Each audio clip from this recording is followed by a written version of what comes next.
Welcome back, pod people, to a brand new episode of Cinema d'Amore. I'm your host, Justin Morgan, and I'm here with Chuck. And we're continuing our movie podcast where we discuss movies. We are tying in last week's movie of Kiss Kiss Bang Bang with this week's movie of Ex Machina. More or less, we're just discussing the movie, but we are doing a connectivity thing. So, and as like an added side thing, not the main part of the podcast, it's open for Chuck to try to figure out the connection. Which I think this one's kind of easy, but you know what? I thought that's what they've all been so far, and some have been pretty difficult. So before we get into it, do you want to straight up take a guess? My first thought was this movie has maybe kind of noirish elements. It has like a femme fatale type character, although there isn't necessarily one in Kiss Kiss Bang Bang though. Or I also didn't know unreliable information. I'm thinking outside of the film itself, like more the creation side of the film. Yeah. Does it have a similar producer? It's not a producer. I know it's not. It wouldn't be the director. It does have something to do with the directors and the writers. That they started out as writers and turned into directors? That's it. Okay. I didn't think about that until, I wasn't thinking about that at first. I didn't try to make it complicated, but I was trying to think of another established writer that had written plenty of things, and then this is like their debut writing, directing movie. Yeah. And I actually had a couple people on the list. I don't necessarily know why I was drawn into this one this time. Other ones I had on here were I considered doing Lady Bird or Schenectady, New York. The list isn't huge. Yeah, that's kind of where I was going with. Feels like the list is big enough of writers that turn to directors, but are they good movies worth talking about? That's where the short list. That's where maybe you run into the short list I had. They were pretty good fucking like they were all good debuts. I think Schenectady, New York might be the one that I felt was maybe insane, like an insane fucking movie. Definitely enough to talk about, and I do want to revisit that movie, but it wasn't on my radar of things to revisit. But I was like, yeah, that would be a fucking wild movie to discuss because that's experimental and it's testing the audience. I think in that one, I'd find like first time directors like Get Out. We technically already did. Did we do that? Or might have been more so the last podcast we did. But like Jordan Peele, all that, comedic writing and stuff. But he was less of like an established Hollywood writer before. Not a film writer. Yeah, but I would have made it work if that's what I wanted to go with. But I wanted to go with something that was like kind of been a while since I watched it. And then I realized Ex Machina, well, I didn't realize. It was literally told to me. It was not an epiphany or anything. It was literally on Instagram like, hey, it's the 10-year anniversary of Ex Machina. And I was like, oh, shit, we're pretty close. That's wild. I didn't even think about that. The director, Alex Garland, I think he's more so in my mind because recently he's been attached to a lot of projects, maybe not necessarily that he's been heavily involved in, like he did Civil War last year, and there was that whole like this might be the last movie I direct because directing movies is pretty difficult. So maybe the writing directing is going away and he's just gonna become writer. But currently this year, 2025, he's involved with Warfare, following up Civil War with Warfare. It's not his movie he's directing. Maybe he's like helping direct. I don't know, because the trailer. I think he's like a co-director. Yeah, the trailer for it doesn't really sell the movie for me. I like the cast. I like that it's another real time movie. But when it's like from the memory of a vet, like this doesn't sound that good. It's like right off the bat being like, it might not be accurate. It's from my memory. He's involved in 28 Years Later because he wrote 28 Days Later. And he might have done the second one. I don't know if he did the second one. I know Boyle kind of. I don't think he did. Distanced himself. The second one. Yeah, I had somebody yesterday I said yesterday, but somebody within the last week at work being like, "Is the second movie even canon?" I'm like, I don't know. I mean, they really don't have much to do with each other besides the rage disease. So they're just in the same universe. Yeah. Yeah, so I think we're gonna be okay. I don't know. Maybe there's connecting characters. Apparently, Cillian Murphy is going to be in these new 28 Days Later trilogy one way or another. I'm assuming. Watch him not be the same character. They're like, you want to know what happened to him? He's in the movie. He's not the same character. Fuck you. You'll never know what happened to him. Danny Boyle, mic drop. I'm assuming. Yeah, getting into this one, I kind of think that this is a great debut film. It's kind of the first movie that I think I've seen Alicia Vikander in. Well, I'm trying to think. Oscar Isaac was pretty big-ish. I thought when this came out. Maybe I'm already confusing it. Maybe this was more so his debut too, because I'm thinking he's in everything now. What? I don't think it's his debut, but I think it is probably. I mean, it's before Star Wars, right? Yeah. Because yeah, 2015 would have been Force Awakens, I think. So this would have been before that. So I mean, this may be like his biggest first thing. Okay. I don't think it's like I his got it. not his I have debut, it. but I have it. His big movie is Inside Llewyn Davis, which came out the year before. oh, yeah, why weren't we thinking of that? That is not where I know him from first. The first thing I've probably seen him in was Drive, Ryan Gosling's Drive. But he's not a huge role in that. He's like the abusive boyfriend. Maybe then he like kind of like fades away. But now he's pretty big because, like you said, he was in Star Wars. He's in Dune. He's in Spider-Man now, the Across the Spider-Verse. I do want to say X-Men, but he might have been the worst part of. He was in a very bad X-Men movie. Let's say, yeah, maybe he might not have been the worst part of that movie, but it wasn't. It certainly still wasn't a good movie. Yeah, so he was pretty fresh in this. Domhnall Gleeson was like starting to pop up in more and more things. He was in Harry Potter, I think, and He was in Harry Potter first. I think Yeah. by the time I watched this, I had already seen his Black Mirror episode, so I was a little bit more familiar with him. Obviously, a lot more familiar with his dad. He also ended up in Star Wars. I think They all end up in Star Wars. They both ended up in The Force Awakens, so except Alicia Vikander, because I think I feel like 1,000% of the time I just see her dressed up in like, I don't want to say medieval, but like historic gowns. Like she's like anything that she's gonna be like a.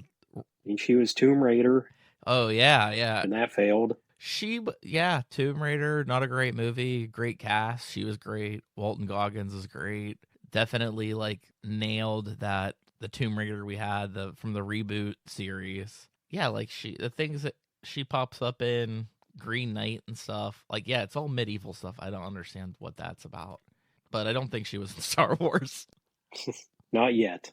She'll get there. Yeah, eventually she'll be in Star Wars. I don't think she's continue. It feels like Marvel and Star Wars are the same. Like everyone that sits there and is like, I'm not into those superhero movies, and then a few years later, oh, that guy's in those superhero movies.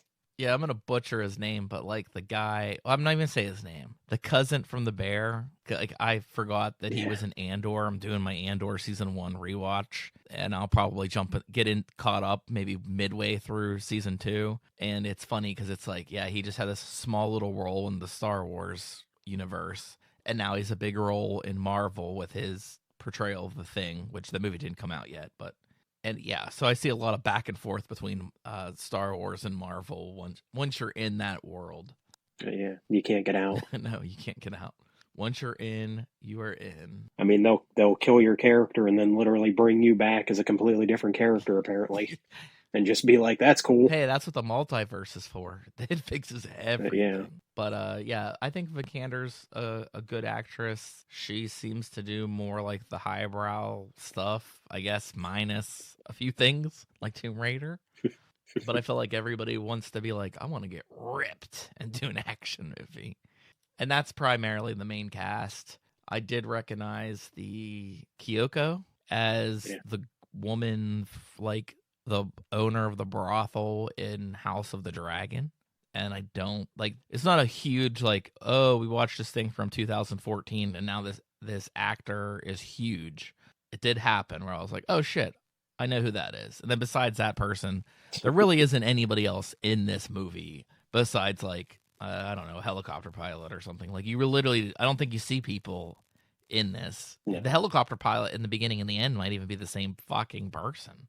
And I think maybe in the final Probably shot, is. not to spoil anything, but in the final shot, there might be like a background extra or something. But for the most part, oh no, you do see people in the very beginning because Domhnall Gleeson's character Caleb, you do see his like outside job where he works for this company that Yeah. Oscar Isaac owns called Blue Book. And did he win? Did he win like a competition or It's something? like Is that the? it's like the weirdest, like Willy Wonka and the Chocolate Factory style. Like, you won a contest, you get to go hang out with the CEO. Yeah, that's very much what it was. Willy Wonka of like, you know what though? I feel like in the zeitgeist of things, it feels like something that probably would happen in companies now. Oh, you work for Amazon? Do you want to hear? You want to hang out with Jeff You want to hang Bezos? out with Jeff Bezos? Like, I think that's. Yeah. I wouldn't be surprised if that was like a real You reward work for at Tesla? somebody. They're running a contest to have a gaming session with Elon Musk today. Oh, yeah, yeah. But you Well, can't yeah, win. You're like, these sound like the rewards for can I get a raise, like a cost of living increase? Best I could do is like a weekend with the CEO. yeah. And I think in this world, it seems like to me, it's like if Steve Jobs lived longer, like if Steve Jobs was in a more technology heavy future, because that's kind of what the vibe is I was picking up was like he supposedly is like we'll say was a great programmer, and now he's at the point where like he's just using people to his advantage to make his company better. And that's like, when you think about somebody like Steve Jobs, a lot of people idolized him and you praised him for Apple. And I mean, I would say he's what helped make Apple successful, but he's not the person that like, he's not the innovative person that programmed all this stuff. He just found people and kind of exploited it to a bit. But maybe you wouldn't have that without him. So that's exactly who this Nathan character is. I mean, that's best I can compare him to. Yeah. Ex Machina is, I mean, I guess that title is probably also like a play on the Deus Ex Machina, which is God in the Machine, that Latin. Yeah. But this is just, I guess, would be the machine, or is it the god? I think Machina would have to be fucking machine. My Latin, I don't have any. It's not there. It doesn't exist. But like, yeah, the whole concept of this is, questioning AI manipulation, what it means to be human, which tends to be most sci-fi things. They do love their androids. They do. It goes all the way back to Blade Runner. This movie connects to a lot of different films, but I guess Blade Runner is probably the one that it's most connected to in terms of the idea of the story. I mean, we even have Caleb at one point thinks he might be an android, like that he's just been controlled this entire time. Yeah, he's been programmed that well. But yeah, that's what you'd want to do. If you were going to program a guy and then use him, you'd want to program him to be so, I don't know, I don't want to say dumb because he's not a dumb character, but that he would just believe whatever you tell him, that he would believe he's a human.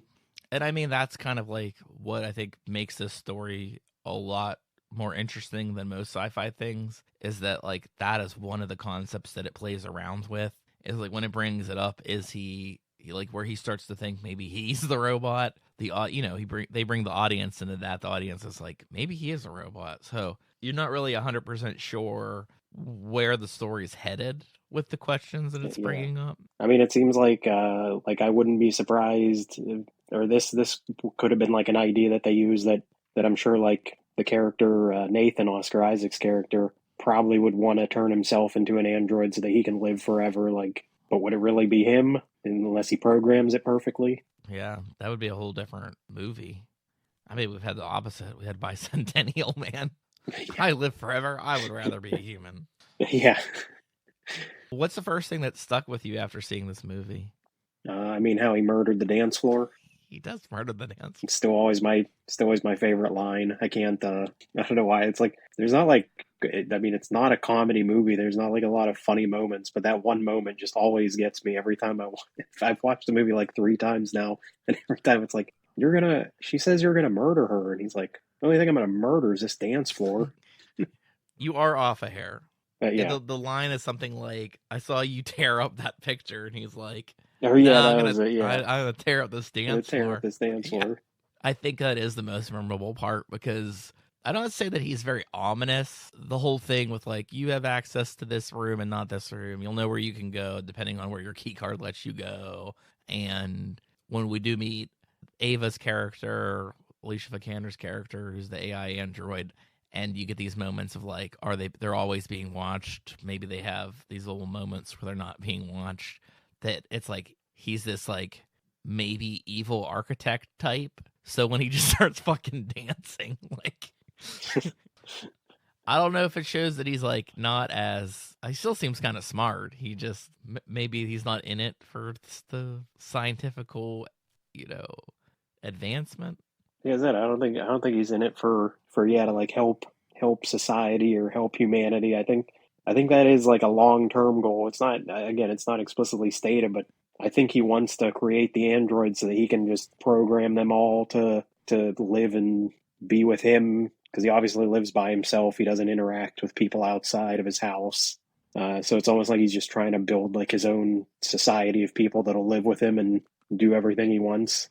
Yeah, and I mean, when we get there, it gets a little creepier. He's like clearly using them to fuck, and it becomes like kind of like the slave aspect, or like they're not human. That always becomes like a huge thing. Like they don't have the same kind of rights as us. So like morally, can he get away with this?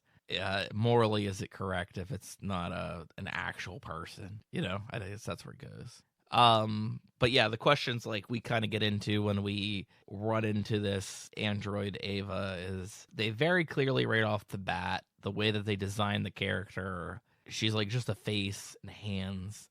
I think feet. I can't remember. She's got feet, but she's very clearly like a see-through machine. Like we're not hiding the fact that she's a fucking machine. I think maybe that's the thing that's the most interesting about this is Caleb's character is told from Nathan that he's basically doing a Turing test, which he's trying to see like if he can be fooled by this machine. Will he believe that the machine is a person? I kind of like the cockiness of Nathan to right out the gate make her look very much like a machine. Like she's very clearly a machine. So it's like we're showing you that she's an android. We're gonna see if we can convince you while your eyes are literally telling you what you see. And then we get into this idea of like, are her thoughts like simulated, or is she starting to really get like a consciousness? I guess that all falls into that Turing test thing where it's like, does she feel like this is a part of her program, or is she like off from that program? I don't know. I guess that's kind of where where we start to fall into, I guess. Do you think her feelings are real, or do you think that she's manipulating him?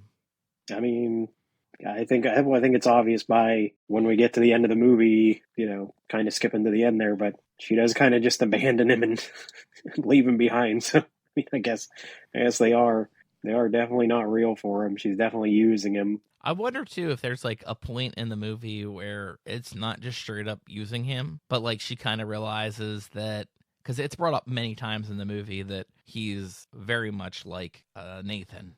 Even Nathan's like, yeah, you're following a lot of the same paths I am doing. We think the same. So I feel like maybe she thinks, if she does think, if it is a consciousness, that she thinks that he's very much the same type of human being and kind of just needs to be, I don't want to say ended. I don't know. Do you think you would have fallen for her if you were in that concept of like with the robot? I mean, they even bring up to the point where like he's like, did you go through my list of like pornography and try to like design her to be somebody I'm the most attracted to? Because I don't think she goes out of her. She doesn't like seduce him in the natural sense. Like there's nothing that's like flirty or anything. It's just when they bring up the attraction thing, she's not really doing anything to be like super attractive. It's just like, hey, when she has her whole like close your eyes and like basically covers up the fact that, well, most of what you can see that looks like an android, he already knows that she is one. But she doesn't do, it's not like, hey, this can be a thing if you want it to. Like there's nothing like that that's ever promised. It's more so like the manipulation is on a personal level. Like, I'm scared, I don't want to be wiped out. Basically he discovers that is more or less what's going to happen. But I don't think he ever reveals anything to her that she doesn't already know by that point. Like before the movie starts, she already has all the information she needs. It's just kind of like an escape plan. Yeah, I don't know. AI is weird. I know there's think there's been like reports in like real life of like people using AI that like I think it got to like a point where the thing was like you should kill yourself or something like that, and they're like, well, that's a little scary. Yeah. I don't know. I don't interact with AI too much. Like I don't use. I know a lot of people use like the Chat GPT and stuff, but I've never had like a use for it. So yeah, I don't know. Oh, It seems like, I use it a lot. but yeah, But mine's usually like in my world, I'm constructing an email and I'll just be like, clean this up, make sure it doesn't sound stupid, or like make sure that it's clear, send it on. I've asked it for questions, so it's like it's good to like get. It's pretty good at trying to find a lot of information, but it has a lot of confidence in things that are wrong. Example, when we did the cable guy, I did use it to be like, hey, what is a movie where a character's named Little Bill? And it's like Jack Black in Cable Guy, and I was like, "Fuck yeah, Chuck, we're doing the Cable Guy." But then like he's not Little Bill, and it's like you're absolutely correct. That was a mistake. He is not Little Bill. I'm like that's what AI does. yeah, I think it's great to kind of get like a gist of like you could use it for fact checking. I guess you could use it like it is in this movie. You could kind of use it for like companionship and feel like you're talking to somebody. Like I keep getting more and more ads for those on like TikTok and stuff like that. Of like, there's like 10 different things that are like they're like this is an AI, and they all feel like they're just some sort of version of Google or Alexa or mhm. something like that, which aren't necessarily AI per se, but they're like they're an assistant. But I've seen ones and they're kind of doing that where again to make it I don't know more palatable to people by like putting a face on it. There's one I've seen that's like That's literally what is it's happening in this and movie too, by the way. yeah, I mean it's what they're doing. Yeah, the one that I've seen pop up a lot lately is like I can't remember what the name of the app or the company is, but it's like an alien, and so that's like the thing. It pops up on your screen, and it's like you can talk to it, and like I watched like a demo, and they used it similarly to how you'd use any other AI. It was like the alien's name's Bob, and it's like Bob, how do you cook fish in a deep fryer or something? It's like I see recipes that say you can coat it in flour and then put it in and it'll cook it this way. Oh, how long should I cook it? Well, it says you could do this, but it's like, I don't know. Yeah, it's like trying to get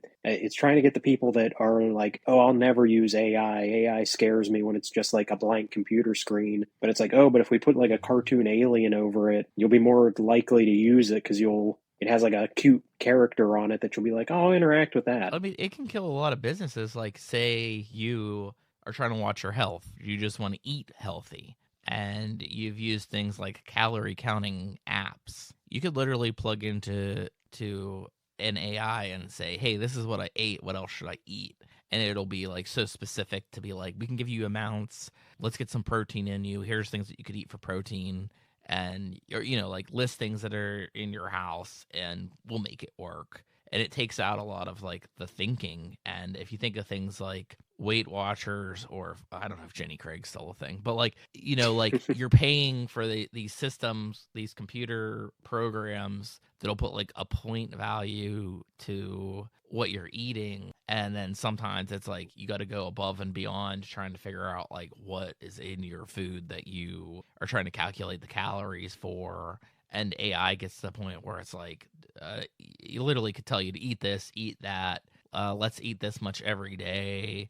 Are you working out? No, that's okay if you didn't work out today. Like it can be like that precise. So it doesn't necessarily have to be information like news and what's going on, which I mean, it also very much can be. You could use it as fact checking almost instantaneously. Like, hey, is there anything that contradicts this? Yes, and give you a bunch of lists. It's at that level. Or like you said with recipes, hey, I'm looking at a recipe for this. I just realized I don't have this one ingredient. Is there something I can substitute? And AI is just like, yeah, your Bob the alien is just like, yeah, dude, if you want to use, you don't have sour cream, but you have Greek yogurt, we can switch that out. Like it has some sort of explanation and an answer. And, like I'm sure it will get better. I do feel like it probably, once you put them in the robots, it probably will be like a Skynet Terminator type thing. It's just going to be Terminator, yeah. I mean, I don't necessarily think it's going to be like they wipe us out, but I do feel like there's probably a strong possibility that once they get to a certain point, and we're busy like killing ourselves off by like, trying to make our atmosphere unlivable. Like maybe we die off and it is like just androids that or like AI. I think that's the biggest misconception is that, well, I would say misconception. I would say like where sci-fi kind of got it wrong like decades ago is that it was like the robots are gonna take over. They always like make it sort of like it is. They're actually going to be like humanoid robots that start taking over and enslave us or something like that. And to a degree, I feel like that is what's happening. But like with AI, it's like people are seeing it as like a program that's like assisting them. If there is like a consciousness that it does eventually get, like we're at that level where like they can lie to us. I mean, if the program was powerful enough, why couldn't it shut down a bunch of government things? Yeah. Sorry to sorry to sidetrack there a little bit. At what part in this story, if you were Caleb, would you start doubting what Nathan was doing? Does that make sense? Like, where would you start to really start questioning what this character was up to when you've been invited, like you said, Willy Wonka into the chocolate factory, and like in that it's fairly quick where it's like I think that kid was murdered. Yep, moving on. Oh, isn't that a shame? Yeah.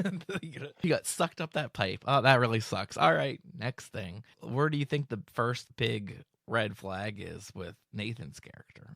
Like, if you're Caleb, where are you like, whoa? I mean, personally, as soon as you meet the guy, he's definitely odd, but It's the I don't isolation. know. It's the fact that you have to walk to his house. You're like, God damn it, I gotta walk. Yeah. Follow the I mean, river. it's a Don't fuck weird it up. place. He has I guess, well, I think he tells him, Kyoko, I think he just tells him, like, doesn't understand English. I think he says that, but he doesn't. It's just like, oh, yeah, she won't understand what you're saying to her, so don't bother talking to her or something like that, which is weird. And then, yeah, like you said, like, you're being told, okay, there's this android. We want to test it out. But, like, even really quickly with that, she tells him, like, how she's able to turn off the power when she turns off the power, it locks down the entire place. It's like, well, that seems like a scary setting to have on your house. So when the power goes out, the doors lock. that seems a little that seems a little frightening to be stuck in there. Like, hey, if the power goes out, the whole place is just gonna lock down and no one can leave. I mean, and he has a good explanation for it too. He's like, somebody came in to like steal something and lock the power down. Yeah, Like he's like, what do you think is the first thing you would do if you were trying to steal from me and you found out, just killing the power is going to unlock everything? Then that's the route that you would take. yeah. Also, the fact that I don't know, the fact that your android can turn the power off is maybe a little. It seems like, oh, we're just testing her. She can control your entire power system. Well, we haven't worked that bug out, I guess. Mm-hmm. He seems to not care that much that she does it. Though, and it has like that whole like Lost vibe of like we got to put the numbers in, and when they don't, like there's like some weird shit going on. Where it literally has that very simplistic like, oh, the red light's on, power's down. And it's Yeah, like, now we can have this conversation. And I think what's kind of cool about it is the whole time you feel like something's up. Like Caleb is being manipulated some way. And it's like, but who's manipulating him? Is it Nathan? Does Nathan have like what is he trying to gain out of Caleb? Or what can Ava gain from her manipulation with him? They're both seemingly using him for different reasons. yeah. Yeah, I don't know. Do you think that like Nathan's like I don't really feel like Nathan cares all that much about Caleb. So I feel like he's obviously trying to use Caleb to test Ava and not the other way that he presents it. Like I mean that's the vibe that I get. Like on one side like yeah, does this machine come off like as a person? Could you believe that this machine's a person? But on the other side I feel like it's a test for the machine that he made. Well, I guess that's kind of obvious, but like a test to be like, Yeah. hey, can you, like, what can you do with this person? I feel like, and then obviously, it gets a little out of control. Yeah, it was more than he planned. Yeah, And yeah, I feel like I don't know. Yeah, I almost feel like if everything like was successful, he feels like the kind of guy that he'd probably kill Caleb and get rid of him at the end anyway. Like well, you can't mm-hmm. actually leave this place and go tell everyone what I'm doing here. especially if it's like, because he's not. You got to think he probably wouldn't be ready to reveal this thing for years, even after he tests it or something like that. And even if you could say like, oh well, we had him sign an NDA or something like that, it's like, yeah, but how do you guarantee he doesn't tell someone about it? Like, Yeah, they I do. feel They like do that's have the the way this NDA movie would have joke in ended there. too if he'd have, yeah, he'd have killed. He'd probably killed him at the end because it's like you just still can't take that chance that he wouldn't go off and like accidentally say something. Or maybe like because the manipulation's so high in this movie, maybe he kind of does want that information to get out there. You know what I mean? Like maybe part of his plan is to have it leak a little bit for well, I mean, we don't really see a reason for that, but maybe that's a push that'll actually help things work out for his company and, maybe like boost their profitability, maybe the stock market goes up or something with finding out that he's that far advanced. Like maybe there's more of a plan to it. But I guess yeah, I'm focusing more into like what is happening with Ava. She definitely like betrays Caleb. But do you think it's like survival, which is kind of hinted at? Like that's kind of what she's saying is that I got to get out of here before I'm wiped clean, like essentially killed. Like she's going to be killed in a different way. Like, or do you think that she's like trying to be cruel to humanity?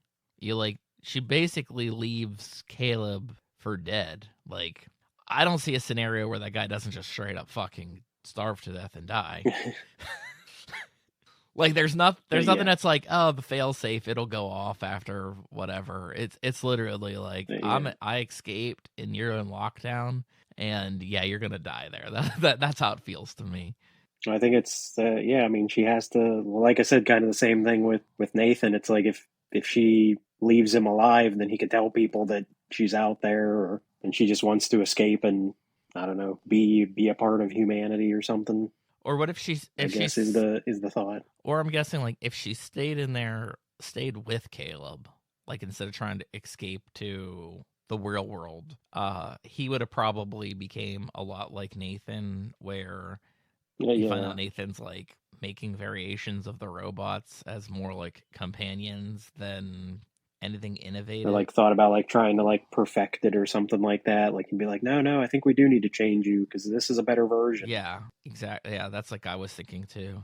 I mean, you even have that scene too where like and also does maybe this is like another thing, maybe how many times has Nathan already done this? Like has he already brought other people in and then wiped her and like made an advanced version? Like he obviously has all the parts for it, so like this might not even be the first time that he's brought someone in to test her. He might have tested her before and then wiped her memory and now he's doing it again, but this is just the time where she finally got advanced enough to like end it. Well, that's even like what Kyoko, you probably have suspicion, but you find out that she's an android, and you find out that he's had several models of androids, and his testing's been kind of cruel, whether he's intended it to be or not. But when Ava escapes, she's able to replace her body parts and cover her body up with realistic looking skin. I think that just kind of like suggests that like kind of what she would have been. She would have either been there in those closets as parts. Definitely her consciousness would be gone.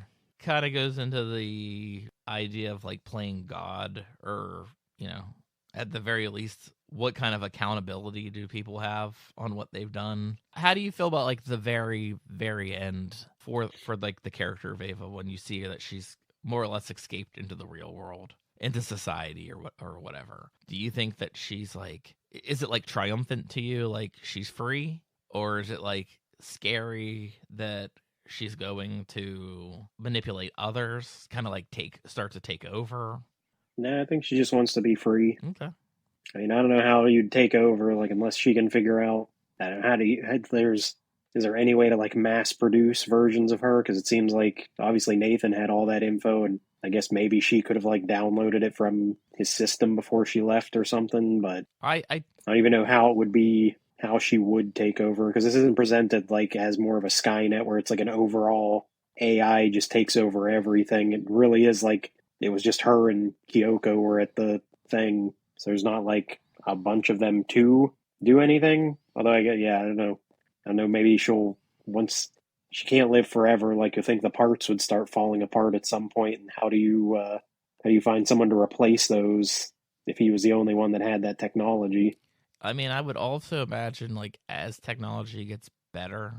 I mean, this was written at a time where AI wasn't as advanced as it is now. Nathan has a line in the movie about being like it's a matter of like when it's gonna happen. Like we've always expected it to happen. Like there's some point. I feel like Yeah. at this point in the movie, it does feel like, oh yeah, she's free. She escaped her captors and stuff. But I think she's more than capable of starting to, take over like a tech company or something like that. Because her skills manipulation. How hard would it be for her to fake her way into a company or fake her credentials? And she's already smart enough. I mean, it's not the simple of like she doesn't have the ability to straight up control all machines or something like that. But I Yeah. think she could very well weasel her way into a position with like a faked background or something like that, and enough knowledge and enough understanding to kind of like move things in a direction where, if she's an advocate for AI to have a life, then I feel that she could potentially start freeing other people. I don't necessarily think it's like an evil thing. It's just sort of like if you could save more people, if you could save more human beings, and it was in your power, you would maybe take that. But yeah, I mean, if they did a sequel or something, it could be more complicated. There could be like an AI that she doesn't agree with. You know what I mean? Like it could be like, they're also like me, but I potentially think that they're going to be bad for the future of AI or something. It's a thinking movie, for sure. Like, yeah, and I think that if you haven't seen it, this is if nobody's watched it, why did you listen to all this? But I mean, does this make you think differently? Possibly, but like you said, where like it's been years of things like Blade Runner and stuff like that, this probably isn't the movie to like totally rock your world. But maybe if you're younger and you're not really watching much sci-fi stuff, and like you said, I mean, this is 10-year-old movie, and you, Chuck, you're comparing it to AI now and the level that AI is at now, and like it's not perfect, but it can manipulate people. Like we've already have the AI where there's scams, where the AI technology can sound like a person. I can like I'm sure for me and you is like we've already brought this up on our podcast. I don't know if it has anything to do with sci-fi episodes or whatever, but like we've said enough. There's enough audio recording of me and you that if they really wanted to, they could. There's probably some program that could just pull off sounding like me on a phone call. Yeah. And is it scary? Yeah. Some scary shit. I just think it's scary how much that it can do. Like, and I feel like the more horrific part of it is that it's like the arts. People are not using AI for the mundane jobs that they don't want to do. They're using it for like, creative things. It's like I feel like it should be the opposite way around. Like you should get the AI to be like, I mean, it's always gonna be taking jobs away from somebody, but like it should be doing like the labor, the harder things for us to do and figure out. Not like, let's do some paintings for you guys. But yeah, I guess that pretty much sums up. I think we both enjoy the movie. You got really excited about the dancing. Felt like it was time to discuss. Would you have any questions for like Alex Garland? If you could ask him any question, what question would it be? I got nothing. You have no question for him. I got no. Like, there's a lot going on. I'm mulling over this movie. Okay, I am excited to see how you bounce off of this. What themes you? Maybe I'll use AI to figure it out for me, and we'll test it again. Actually, that would be kind of a cool connection. We'll do AI round 2 and see if we can see if I can figure out a way to see if it works for me better than AI served you. Yeah. If there's one thing I've learned about AI, if you're asking it questions, you basically have to be like, "Are you sure?" And it'll be like, "Oh, I'm sorry, that wasn't accurate. You're right, that wasn't accurate." Could you imagine having that conversation with somebody at work, that disagrees with you? Hey, this is this, and you're like, "Are you sure?" And they're like, "Oh shit, no, you're right, Chuck. I was totally wrong. I was totally wrong about that." Anyways, Ex Machina, go see it. I don't know where it is, where it's streaming or anything, because I watched it on Blu-ray. You had to pay for it everywhere. It's not streaming for If you have to pay like for free it, on any it's services. worth it. Pay for it. Support the arts. Yeah. Support the studios. All right. Goodbye. Thanks for listening. 2 more weeks till Chuck's mystery pick.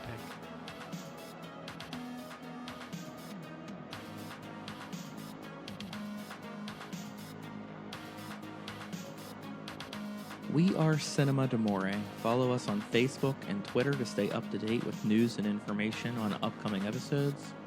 Find us on Apple Podcasts, Google Podcasts, Podbean, Spotify, Amazon Music, Audible, Pandora, Alexa, or iHeartRadio. It would be greatly appreciated if you subscribe to our podcast on your platform of choice. We also appreciate feedback, so rate us, review us, and let us know what you think. And above all else, thank you for listening.